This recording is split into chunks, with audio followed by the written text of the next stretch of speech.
Maka betul harta itu bagian dari rezeki Allah, tapi ingat itu adalah rezeki yang paling rendah.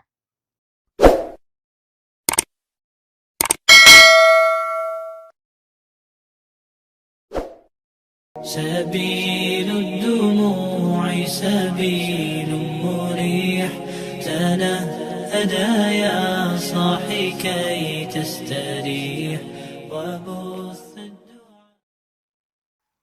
السلام عليكم ورحمة الله وبركاته.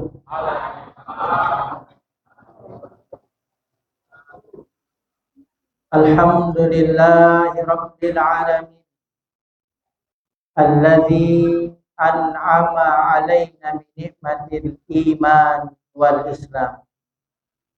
Ashhadu an la ilaha illallah wahdahu la syarikalah malikul alam.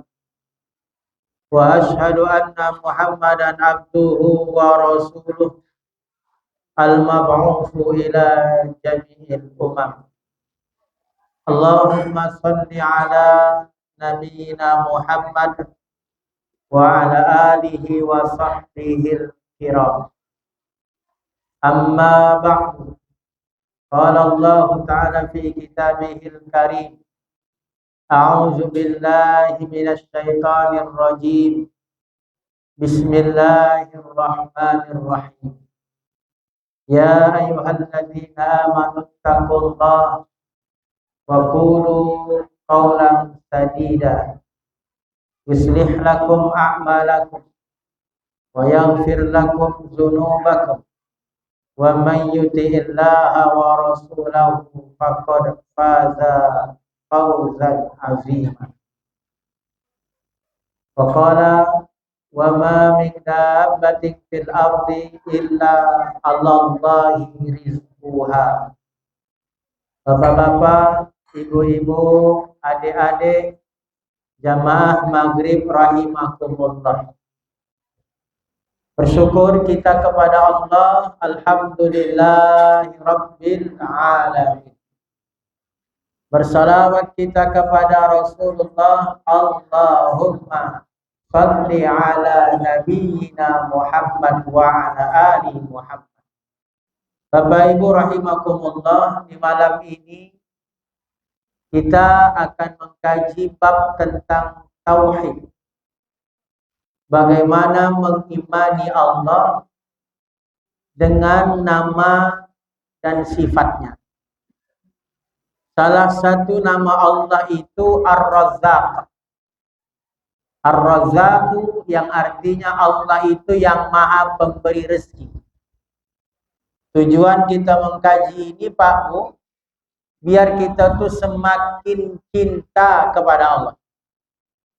Karena kata orang, tak kenal maka tak sayang, maka tak cinta. Tak cinta, apa balik lagi maka tak sayang. Tak cinta, kata situ nampaknya ya Pak.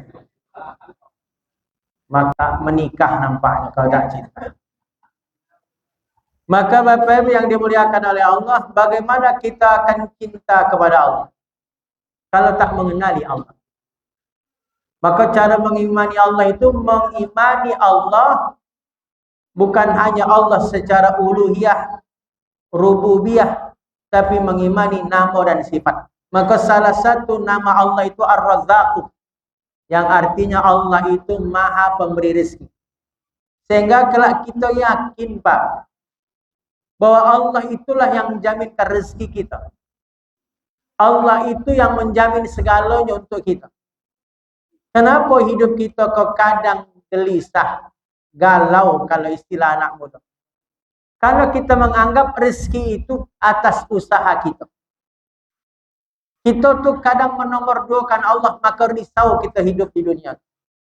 Maka itulah pentingnya mengimani Ar-Razzaq, Allah yang maha pemberi rezeki. Kalau kita tengok Pak, bagaimana konsep rezeki itu, bahwa salah kalau kita menganggap rezeki itu adalah apa yang berupa harta, fisik, atau duit, itu salah. Karena kata Imam Sya'rawi, beliau membagi hakikat rezeki itu setidaknya 4 macam. Pertama kata beliau, al-malu huwa adna min anwa'i rizki. Harta itu memang rezeki, tapi itu bagian rezeki yang paling rendah. Jadi harta, Pak, Bu, duit, piti, mago, hepeng, cuan, sen, itu memang betul rezeki itu. Tapi itu ternyata rezeki yang paling rendah. Apa sebab? Karena tidak perlu nak jadi orang beriman. Ada rezeki. Kalau ukuran rezeki itu harta. Jadi orang-orang yang tidak beriman, orang-orang kafir itu, Pak, kita tengok, kadang pitinya, hartanya lebih banyak daripada kita yang beriman. Maka kalau kita menganggap rezeki itu bagian dari, rezeki itu ukurannya cuma harta, duit, maka sama halnya kita merendahkan Allah itu berarti. Lah karena kenapa? Tidak mesti beriman, ternyata si kafir pun tetap dapat harta. Maka betul harta itu bagian dari rezeki Allah, tapi ingat itu adalah rezeki yang paling rendah. Iko, Pak. Maka berarti salah kalau kita menganggap rezeki itu hanya sebatas harta. Maka ada jenis rezeki yang kedua kata beliau, apa, Pak? Bahwa ada rezeki yang disebut rezeki yang atas, paling atas. Apa itu? Wal afiyatu huwa a'la min anwa'i rizki. Sehat itu adalah rezeki yang paling tinggi. Jadi rezeki yang paling rendah itu kata beliau tadi harta, fisik yang nampak-nampak. Tapi ada rezeki yang paling tinggi itu ternyata sehat. Karena kenapa, Pak? Karena sehat itu menjadi sebab bisa menikmati rezeki itu. Harta tadi. Karena konsep rezeki itu, Pak Bu, bukan yang kita miliki. Tapi apa yang bisa kita nikmati. Jadi salah kalau kita nggak rezeki kok milih ambo, tapi tidak bisa kita nikmati. Itu bukan rezeki. Contoh kok, Pak. Bapak Ibu punya rumah. Besar rumah. Saking besarnya rumah, ada 100 kamar dalam rumah. Saking besarnya tuh. Tapi yang Bapak Ibu tiduri, itu cuma 1 kamar. Pertanyaannya, rezeki Bapak Ibu 1 kamar apa 100 kamar? Cuma 1 kamar itulah rezeki yang kita bisa nikmati. Sisanya 99 itu milik kita, tapi bukan rezeki kita. Karena tak bisa kita nikmati. Kita punya 1 ton beras, Pak. 1 ton beras kita. Tapi yang bisa kita nikmati cuma 1 canting beras yang kita makan. Maka 1 ton itu milik kita. Tapi rezeki kita cuma 1 canting. Itu yang bisa kita nikmati. Maka sehat itu rezeki ukurannya tertinggi karena dengan sehat bisa menikmati. Apalah arti piti banyak. Tapi kata dokter, Ibu jangan makan daging. Jangan makan ikan. Jangan makan ayam. Jangan makan tempoyak. Jangan makan telur. Lah jadi makan apa, Dok? Cukup nasi kek garam. Maka rezekinya sayur pun tidak nampaknya. Nampak. Artinya miliknya boleh jadi banyak, tapi rezeki yang dia nikmati itulah rezeki. Maka itulah sehat adalah rezeki yang paling tinggi. Dan ada jenis rezeki yang ketiga, Pak. Apa rezeki yang ketiga yang disebut? Rezeki yang paling sempurna. Masya Allah. Rezeki yang paling sempurna. Apa itu? Warida Rabbil Alamin huwa tamamur rizki. Ridha Allah itu adalah sempurnanya rezeki. Apa maksud ridha Allah? Kita dapatkan surga Allah, itulah ridha Allah. Karena kalau Allah ridha, pasti dapat surganya. Maka rezeki yang paling sempurna apa? Dapat ridha Allah. Apalah tadi harta banyak, apalah tadi gunanya sehat, tapi masuk neraka. Karena ternyata surga itu rezeki Allah, karena dapat ridhonya Allah. Maka rezeki yang paling sempurna setelah ridho itu adalah surga. Dan ada jenis ridho yang keempat, apa Pak Bu? Rezeki yang disebut rezeki yang paling utama, afdal. Apa kata beliau? Wasolahun abna, anak soleh. Anak soleh. Anak soleh itu afdalur rizki. Itu adalah rezeki yang paling afdal, paling utama. Kenapa? Mati kita Pak Bu, mati kita, anak soleh bisa menyelamatkan kita. Mati kita, anak soleh doanya sampai untuk doakan kita. Mati kita, amal pahala anak soleh pun tetap ngalir kayak kita. Maka rezeki yang paling utama adalah anak soleh. Maka itu kata Imam Sa'rawi, Bapak Ibu, menjelaskan kepada kita, oh berarti salah kaprah kita selama kok. Kalau menganggap rezeki itu hanya sebatas harta. Yang tidak beriman dapat harta. Yang tidak sholat pun dapat harta. Yang maksiat pun tetap dapat harta. Maka jangan menganggap amboko sholat biar dapat harta. Salah. Terus ngapa kita sholat?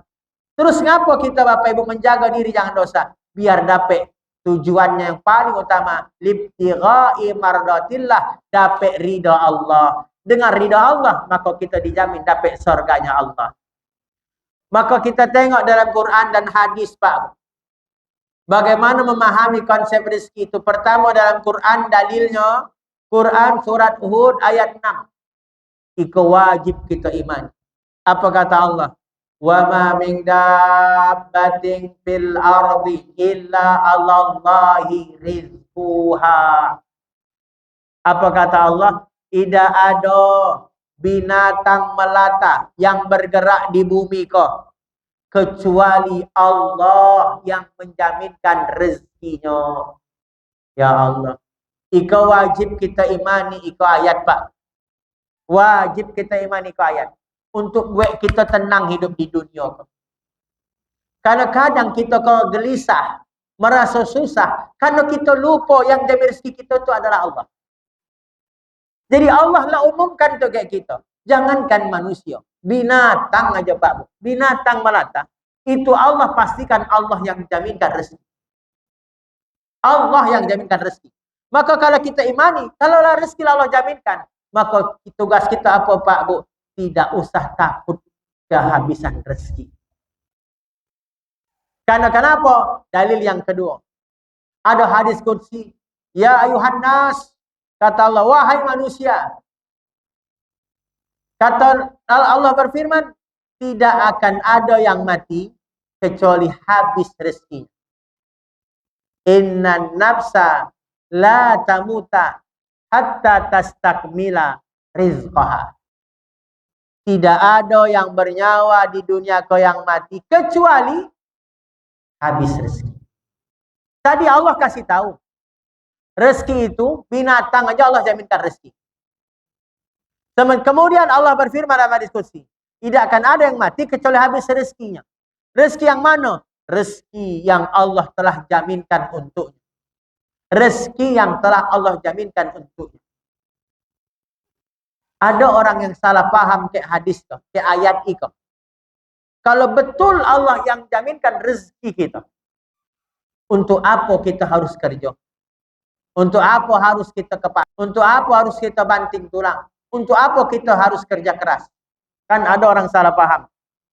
Kalau rezeki itu berdasarkan kerja keras Bapak Ibu, maka siapa yang paling kaya di muka bumi kok? Tentu para tukang lebih kaya daripada yang lain.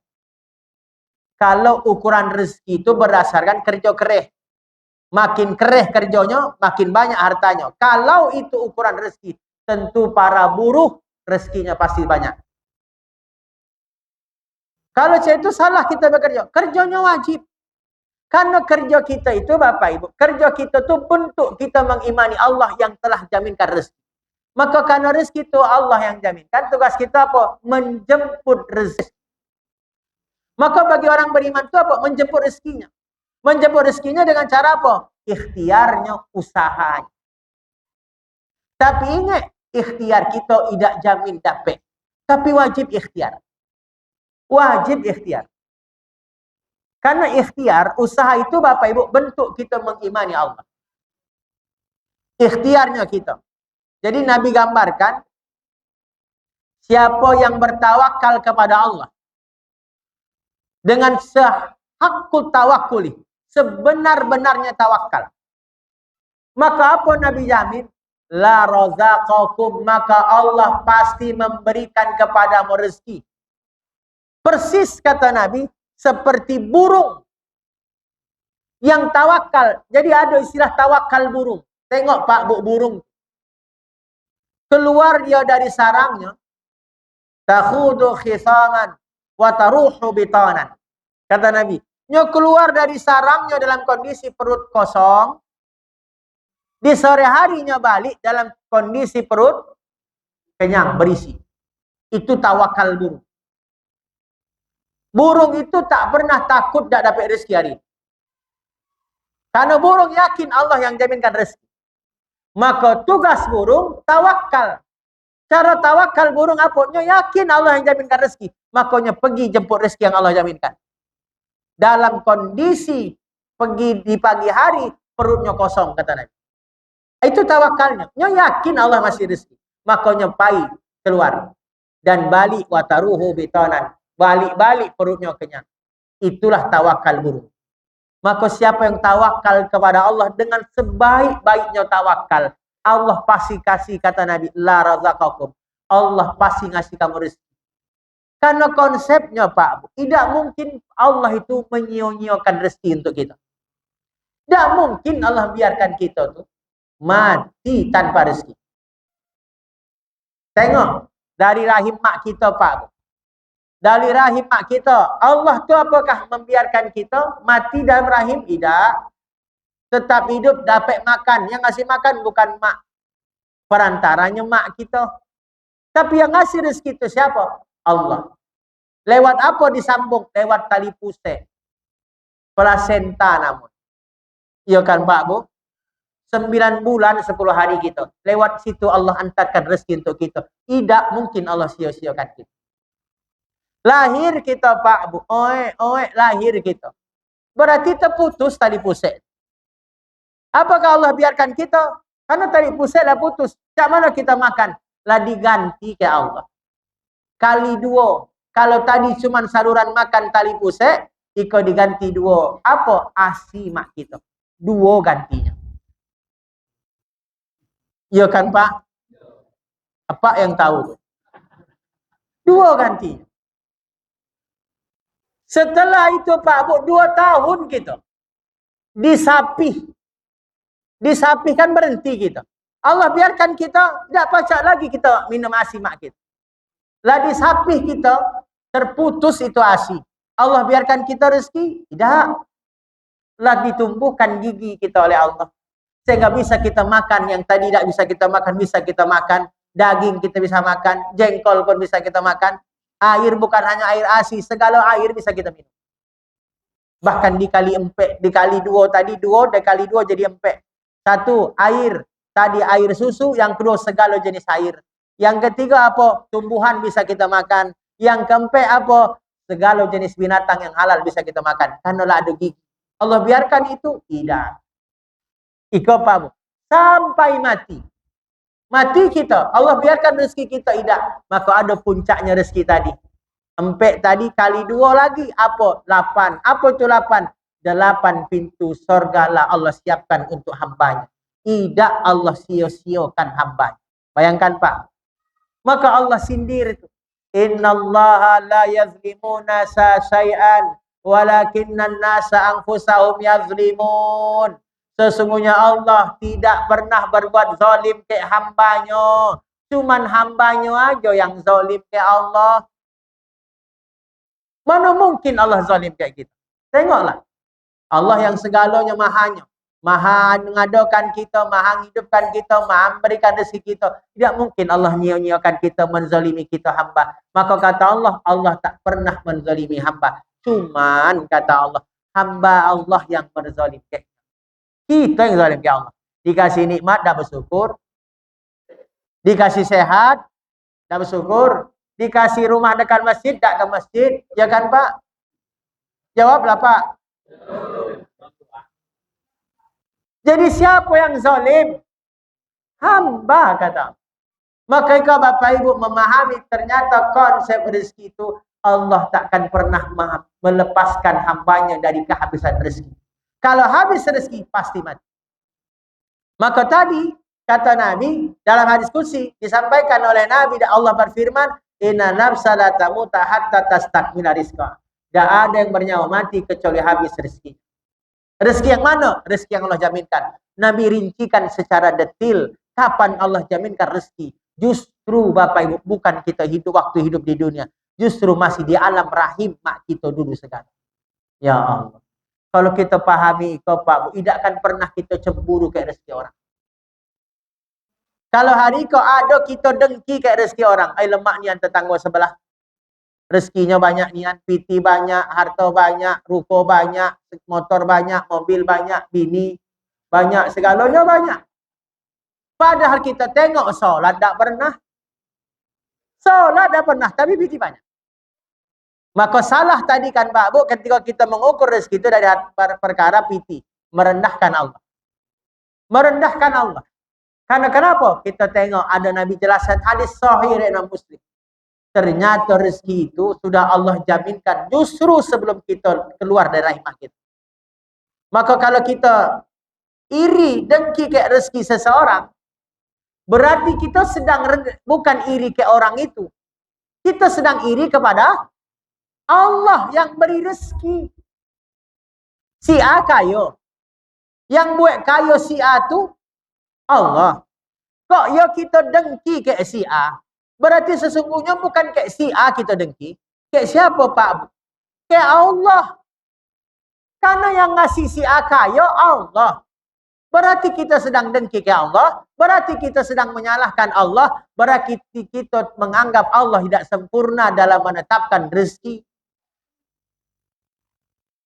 Maka Nabi jelaskan ke Pak. Kata Nabi, "Inna ahadakum yujma'u fi khalqi batni ummihi arba'ina yawman nutfah." Inna ahadakum, sungguh kamu kata Nabi. Yujma'u fi batni ummihi, dikumpulkan dalam perut ibumu. Dulu kita segala 40 hari berupa setetes air hina. Tsumma yakunu 'alaqah misla zalik. Kemudian berubahlah kita 40 hari selanjutnya menjadi segumpal darah. Tsumma yakunu mudghah misla zalik. Kemudian berubahlah menjadi 40 hari selanjutnya menjadi segumpal daging. Kemudian apa kata Nabi? Fayursalu ilail malak. Setelah itu Allah kirimlah malaikat. Fayanfukhu fihi ruh. Kemudian Allah tiupkan ruh. Allah tiupkan ruh. Umur kita berapa? 4 bulan dalam rahim mak kita segala. Karena 40 hari dulu kita air hina. 40 hari berubah menjadi segumpal darah. 40 hari selanjutnya kata Nabi berubah jadi segumpal daging. 40, 120 atau 4 bulan. Allah kirim malaikat. Kemudian Allah tiupkan ruh. Nah, ketika Allah tiupkan ruh Pak Bu, di sekolah tu tadi rezeki yang Allah jaminkan tu kapan? Waktu kita dalam rahim mak kita. Maka Allah perintahkan kepada malaikat, wa yu'mar bi arba'i kalimat. Malaikat tetapkan kepadanya 4 perkara. Pertama yang ditetapkan apa Pak Bu? Bikat bi rizkihi. Tetapkan rezekinya. Maka ada malaikat yang tugasnya bagikan rezeki yang Allah jaminkan. Malaikat apa namanya Pak Bu?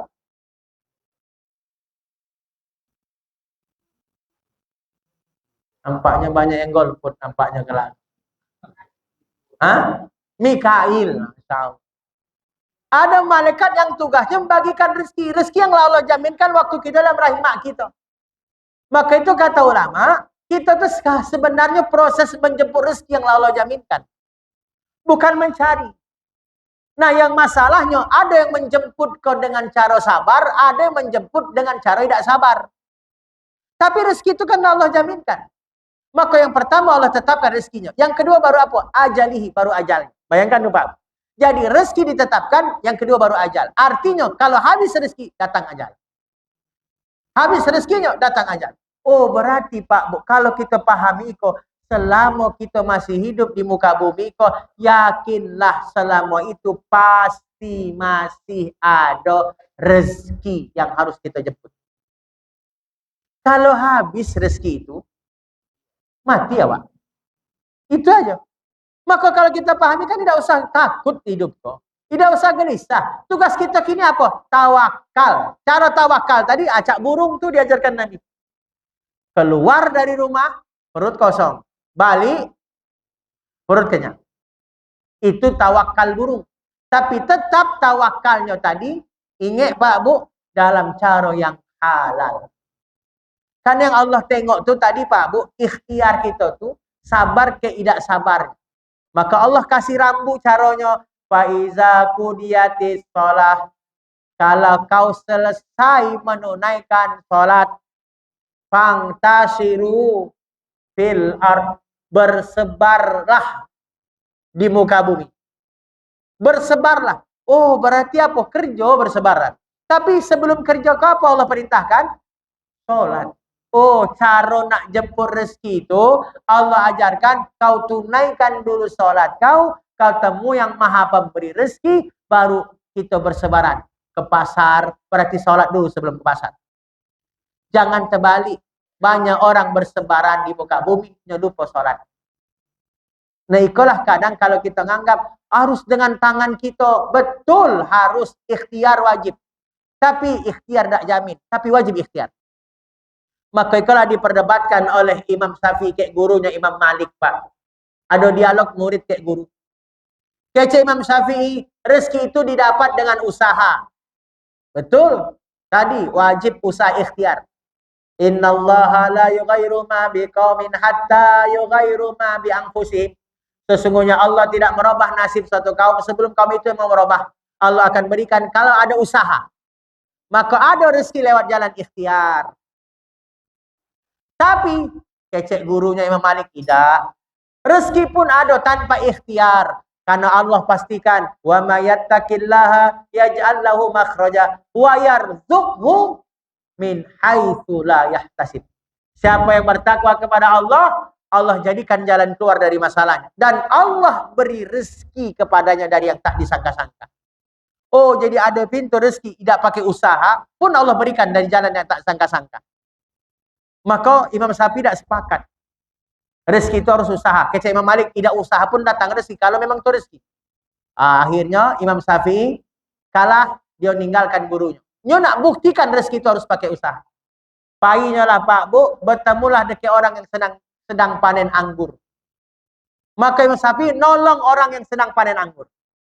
Selesai ditolongnya panen oleh sang pemilik anggur, Imam Syafi'i dikasihlah sekeranjang anggur. Nah, kece Imam Syafi'i. Iko pas argumen ambo tadi, alasan ambo, rezeki itu harus pakai usaha. Datangnya nami gurunya. Iko pas kok, rezeki harus pakai usaha. Nah guru, dikasihnya lah anggur kok kayak gurunya. Nah guru, iko anggur. Tapi guru tahu dak? Ambo dapat anggur, iko rezeki ambo. Tapi bagaimana ambo dapat kalau tidak usaha? Maka ambo berusaha guru. Apa usaha? Ambo tolong orang yang panen anggur, maka ambo dapat anggur. Iko kan berarti rezeki harus pakai usaha. Tidak kecek gurunya mana. Ambo tidak usah nolong orang panen anggur, tetap dapat rezeki anggur kok. Mana? Iko, bismillah, dimakannya anggur kok tadi. Jadi, iko guru kayak murid ke Pak. Jadi mana yang benar? Benar galau dua-duanya. Jadi ada pintu rezeki itu yang memang harus ikhtiar. Tapi jangan menganggap ikhtiar itu pasti dapat. Tapi tugas kita memang ikhtiar. Kalaulah ikhtiar usaha itu jadi sebab dapat rezeki pasti, tentu tidak akan ada orang bangkrut di dunia kok. Tentu segala orang berusaha, kaya raya segala. Kalau ukurannya usaha itu jadi sebab dapat rezeki. Tapi kita tengok ada orang berusaha bangkrut. Ada orang berusaha jatuh bangun dia. Masih mending kayak orang jatuh bangun. Kau jatuh-jatuh tidak bangun-bangun. Kalau jatuh bangun masih mending kayak orang. Bahkan sebaliknya, tidak pakai usaha. Karena memang ada pintu rezeki yang kata Allah, min haitsu la yahtasib, dari yang jalan tak disangka-sangka. Tapi syaratnya wa may yattaqillah, siapa yang bertakwa ke Allah. Apa tu takwa? Takut ke Allah. Maka kan kadang kita salah memahami rezeki itu Pak Bu. Ketika dapat rezeki yang tidak kita sangka-sangka, spontan kita ngecek, alhamdulillah, kecek kita. Rezeki anak soleh, kecek kita. Sering tak Bapak Ibu ketika dapat rezeki tiba-tiba ngecek rezeki anak soleh? Boleh tak kita ngecek ke rezeki anak soleh? Jawablah Bu. Boleh tak? Oh, alhamdulillah ikut rezeki anak soleh kecek kita. Boleh tak kalau kita tengok Allah tu melarang kita merasa suci. Fala tuzakku anfusakum, jangan kau merasa dirimu suci. Jadi kalau kita memponis diri kita alhamdulillah ikut rezeki anak soleh, berarti kita menganggap kita kau soleh. Maka tidak boleh menganggap diri kita kau soleh.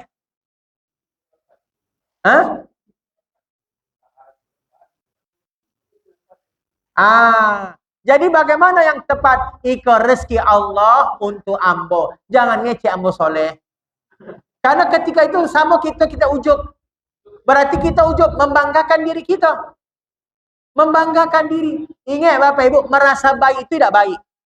Merasa baik itu tidak baik. Karena yang merasa cukup Allah yang menilai kebaikan. Itu tidak boleh. Sama halnya misal, ada orang sedekah. Diumumkan namanya di masjid. Si A 100.000. Kecek kita nak diumumkan niat riak niat kecek kita. Boleh tak kita menilai amal seseorang? Tak boleh. Karena yang berhak memberi pahala Allah, yang menilai pun pahala, yang menilai amal pun Allah.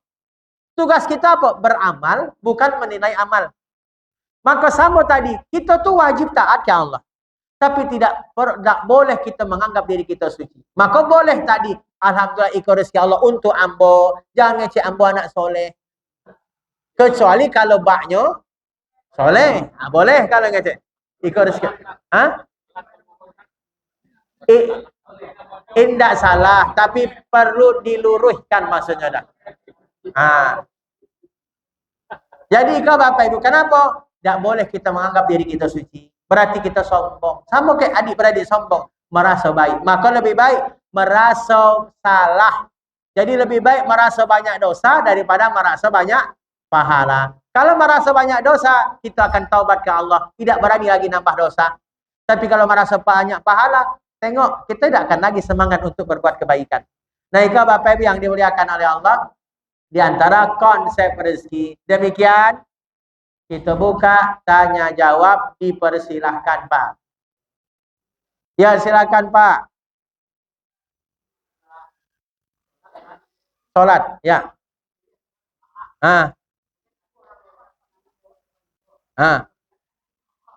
Baik.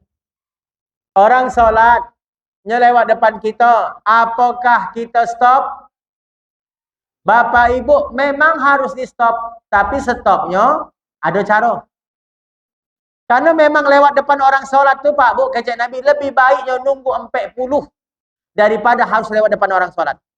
Lebih baiknya nunggu 40. Entah 40 apa, bisa jadi 40 tahun, 40 abad, 40 bulan, wallahualam. 40 hari, dah tahu kita. Tapi saking bahayanya ancaman dosa lewat di situ, depan orang sholat dah boleh. Bahkan kalau masih juga caranya macam mana Pak Bu? Halang dia. Kita lagi sholat. Lewat dari sebelah kanan, halang tangan kanan. Halang. Itu pertanda, siapa tahu tidak nengok, tanda kita sedang sholat, halang. Halang lagi masih nak lewat. Halang lagi. Kalau 3 kali apa kata Nabi? Bunuh. Karena itu bukan lagi manusia. Itu hadisnya. Itu setan. Cuman tolong jangan dipraktekkan itu hadis. Siapa tahu. Ya itu hadisnya itu tuh. Itu setan tuh berarti. Lah kalau manusia cukup sekali dikasih tahu. Kalau sampai 3 kali tidak bisa berarti itu setan. Tapi jangan perlu diamalkan Pak. Bahaya. Nah bagaimana anak-anak? Tugas kita anak-anak cukup cegah. Kalau nyelewat anak tidak berdosa. Ingat Bapak Ibu. Anak-anak sampai kiamat kurang 1 hari tidak berdosa. Ini tidak berdosa. 3 orang kan dulu pernah kita bahas. Ada orang yang tidak berdosa walaupun dia berbuat dosa. Kenapa? Karena malaikat ngangkat penanya. Malaikat atid yang tugasnya nyatat dosa, ngangkat pena. Rufi al-qalamu an salas. Malaikat mengangkat penanya 3 orang. 1, anisobi hatta yablugha. Anak kecil sampainya balik. Anak kecil sampainya balik. Maka kalau ada anak berbuat salah, tidak dihitung salah. Berbuat dosa, tidak catatan dosa. Lewatnya depan orang sholat, tidak berdosa. Kecuali kita yang balik. Maka Bapak Ibu, anak kecil itu mulia. Jangan dimarah, nyo tidak ada dosa, nyo masuk surga tanpa hisab. Kita belum tentu masuk surga. Nyo pasti masuk surga, kita belum tentu masuk surga, kita marahi. Maka itu Pak Bu, tapi tetap orang tuanya ngajarkan anaknya. Jangan sampai dilepas saja ke masjid. Maka ingatkan sambil ajarkan, sholatnya di samping kita. Itu tadi Pak. Jadi ketika nyo lewat, wajib kita hadang. Iko jadi dalil Pak Bu, sholat itu harus dalam kondisi sadar. Sholat itu buka mata. Makruh kalau tutup mata. Coba kalau tutup mata. Coba lo kita tahu kalau ada orang lewat-lewat. Nah, maka salah kalau menganggap sholat itu melayang-melayang. Tidak lagi sadar. Salah. Sholat itu wajib sadar. Salah kalau ada orang ngecek tadi sholat itu melayang. Berkontemplasi istilahnya. Salah. Lah Nabi aja sholatnya sambil gendong cucung. Nabi pernah lama sujudnya. Gara-gara apa? Cucungnya Hasan Husain bermain di punggungnya. Sampai sahabat ngintip. Lagi ngapu-ngapu lamonnya Nabi. Dikira Nabi meninggal. Rupanya sedang ada Husain di punggungnya. Artinya sadar tuh. Ya Pak Bu. Nabi mempercepat sholatnya. Gara-gara terdengar waktu sholat itu. Ada anak kecil yang nangis. Ditanya sahabat, ngapa cepat Rasul? Aku takut kelak maknya jadi khawatir dengan nangisnya anak. Artinya sadarkan dengan kondisi lingkungan. Itu tadi Pak. Jadi sholat khusyuk bukan berarti terputus kita dengan alam sekitar kita. Begitu Pak. Wallahu a'lam. Ya silakan dah. Ayo. Ya dah.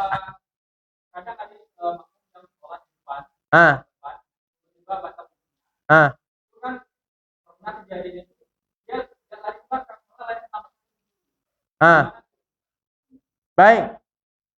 Bagaimana kalau batal? Wuduk Pak Bu. Kau balangan kita bahas. Mohon maaf kau tegak kau Pak. Imam dulu batal. Ketika imam batal misal. Imam kan manusia. Maka imam itu Bapak Ibu. Kalau batal salah satunya kentut. Maka imam wajib jujur. Imam wajib jujur. Walaupun dikit kentutnya. Tetap batal. Maka ketikanya batal. Kalau itulah guna pintu. Iko mihrab yang baik ada pintu keluar. Sehingga imam batal dia ke siko. Maka sebelum dia keluar. Dia tunjuk orang belakangnya. Misal ke Pak, nyo boleh, nyo langsung keluar dari tempat sholatnya, nyo tarik orang belakangnya boleh cara pertama. Atau cukup ngasih isyarat, atau nyo langsung keluar. Maka itulah orang di belakang imam harus paham. Kalau ada imam batal, maka dia maju. 1, 2. Subhanallah, alhamdulillah, wa la ilaha illallah akbar. Antara itu bacaannya. Kemudian maju lagi, 1, 2. Baru nyo lanjutkan. Ketika imam batal dalam kondisi berdiri. Bagaimana kalau imam batal dalam kondisi sujud, ruku, duduk, antara 2 sujud, maka imam misal lagi sujud kentut. Tidak boleh imam bertakbir. Tidak boleh bertakbir, karena nyala batal. Maka imam wajib jujur. Maka sentuh orang belakangnya, karena sujud tadi, untuk maju. Tapi jangan maju dulu, karena tidak mungkin maju sambil sujud. Maka cak mana Pak Bu? Dia tetap di tempatnya, dia takbirnya kencang. Pimpin dulu takbir. Sujud. Duduk antara 2 sujud sampai tegak, lah tegaknya barunya maju. Nah, bagaimana yang disikau tadi batal?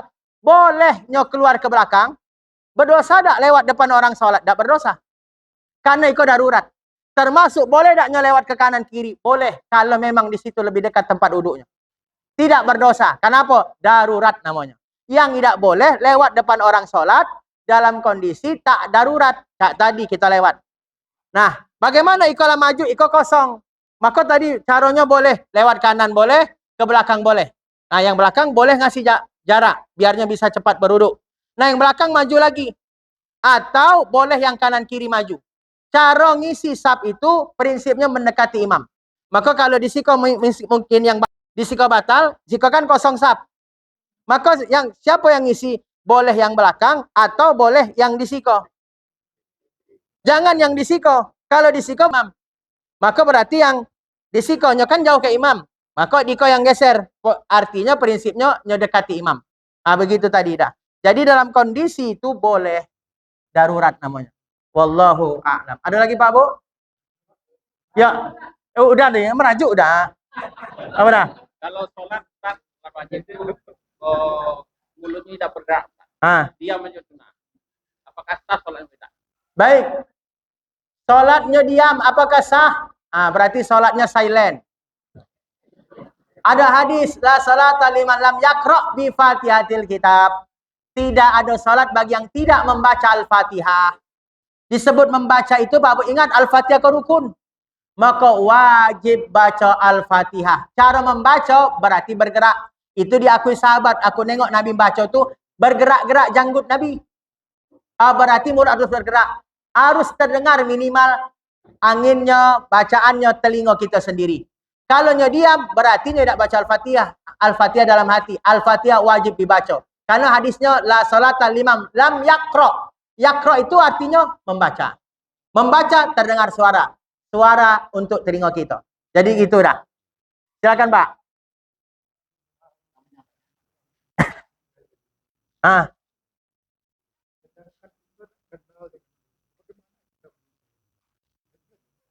Baik. Bagaimana kita mencintai Allah, wajib mengenal Allah. Tapi kita tidak kenal Allah. Maka tadi ada cara mengimani Allah. Mengimani Allah secara rububiyah. Apa maksud rububiyah? Meyakini kita kok ada yang ciptakan. Tidak akan mungkin ada manusia yang ciptakan. Langit ada yang ciptakan, bumi yang diciptakan. Maka ikan disebut ayat-ayat kauniyah. Ayat kauniyah itu, iko alam kau yang terbentang. Iko bangunan masjid harus ada tiang makanya pacak tegak. Langit tak ada tiang, pacak tegak. Tidak mungkin ada manusia yang bisa ciptakan. Maka ikolah ada yang maha. Iko mengenali ayat kauniyah. Karena ayat itu ada ayat kauniyah, alam sekitar. Dan ada ayat kauniyah, ikolah Al-Quran. Yang kedua, mengimani Allah secara uluhiyah. Maka kita menyembah Allah. Tengok, kita pasti akan datang tenang ketika kita benar menyembah Allah. Dan yang ketiga, mengimani Allah punya nama dan punya sifat. Jadi cak mana mengenalnya? Wajib berusaha untuk mengenalnya. Baik dari alam, baik dari kita kan man arafa nafsah faqad arafa rabbah. Siapa yang mengenali dirinya, maka sesungguhnya dia sudah mengenali Tuhannya. Kita tengok aja diri kita. Dari mana tangan nambok? Tidak ada, bukan mak kita yang ciptakan. Iko ada yang maha menciptakan. Mengenal diri akan mengenal Allah. Wallahu ta'ala a'lam. Ya.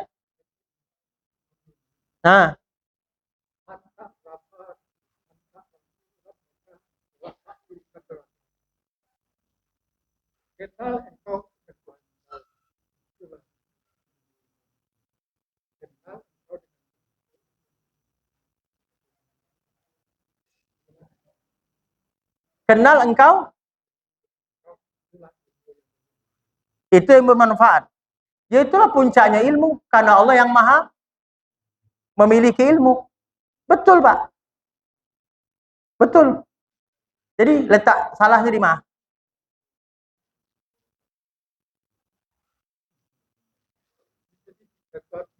Betul, wajib Pak. Cak mana kita nak cinta kalau tak tadi tak kenal? Betul. Nah kita kok kenapa tidak merasakan manis ibadah? Betul kata Pak kok. Kenapa kita solat kok merasa sekedar solat? Ni solat tak dapat tenang. Karena kita belum kenal ke diri kita. Belum kenal ke Tuhan kita. Menganggap solat itu wajib. Padahal solat itu bukan kewajiban. Apa Pak? Kebutuhan. Kita kebutuh ke Allah.